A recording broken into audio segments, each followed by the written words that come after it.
Hey, this is Scarf Bonsai. Today we're out with a macro setup. In this case, this old Nikon lens, 35-70 film era with an adapter.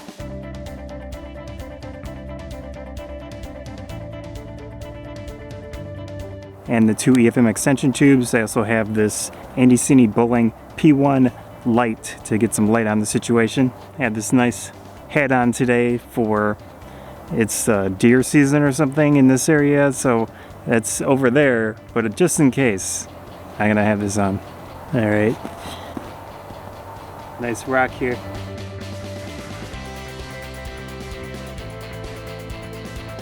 Interesting enough, 35 seems to be better with the macro stuff than at 70. Try a few different things, try different focal lengths and see which one works better for what you try to do.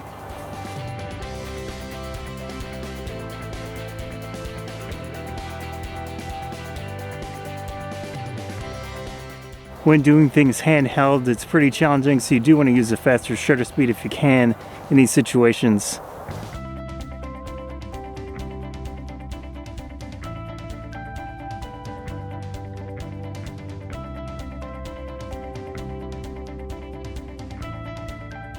So far so good finding stuff with macro. It's so easy. There could be any little thing and it's a good subject for that type of stuff. It's trees around, snow even.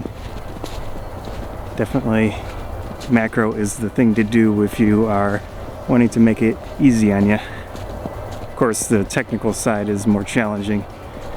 Trying to stay steady and things like that, but easy to find subjects.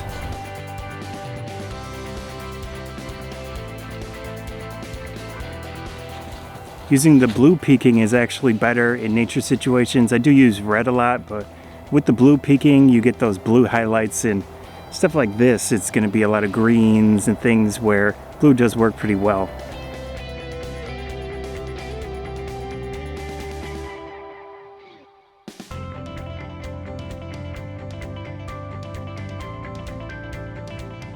I mentioned this in previous videos, but when you have a flat plane in macro situations, it really helps out to get more in focus because it's right in line parallel to the lens. And if you try to tilt it just even a little bit, you're going to potentially have very small sliver of stuff in focus. There is a ton of little things here on this tree to take pictures of with macro.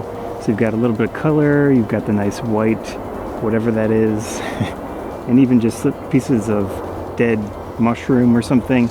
Just a lot to look at. This zoom lens is actually pretty nice for the macro stuff. When you're at 35, that appears to be the closest focus you can get. Of course, you have the actual focus ring to as close as possible. But then I go to 50 or 70, I get a better, wider view. And it helps out in some situations with the subject you're trying to get.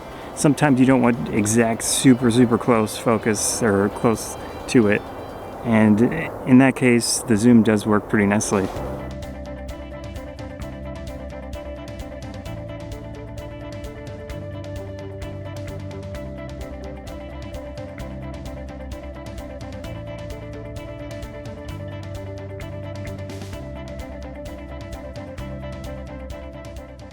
Setting wise, we've got auto ISO. Aperture is on the lens, 1/200th of a second. I've just been doing that. It's been working just fine with auto. We'll have to see the photos and how those turn out, but anyways, with the light, the lens, that's just what I've been doing. So this one is the shutter speed up top, right here. And then also this for the ISO if I want to mess with that.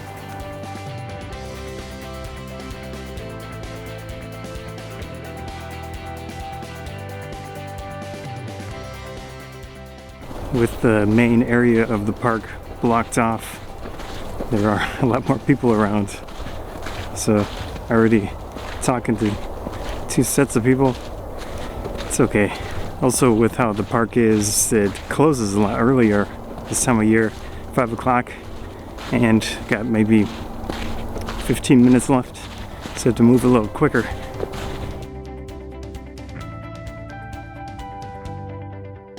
I am having a little bit of trouble with the angles and how the sun is coming.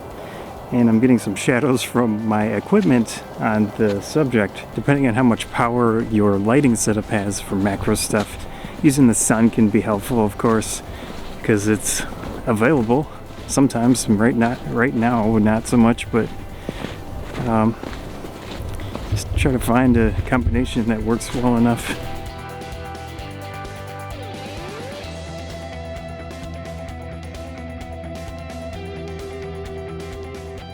Now I'm doing the booking it back to the car. I definitely have enough time, but the faster I go, the faster I get over there and can look for a few more little pictures to take.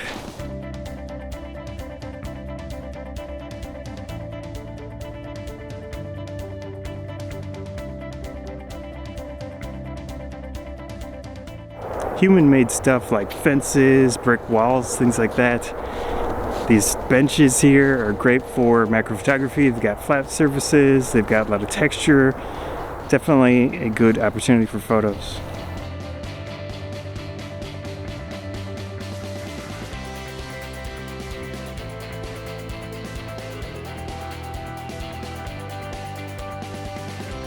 With macro stuff, imperfections, damage to anything like this wood here can be really interesting because there's a lot more texture, a lot more deviation from the standard whatever it is. So in this case, a large scratch on the table can be a good macro subject. That was a look at this old Nikon Filmera lens 35-70 with the adapter, extension tubes, M5, and the AndyCine Boling P1 light with macro stuff. Hope you enjoyed it.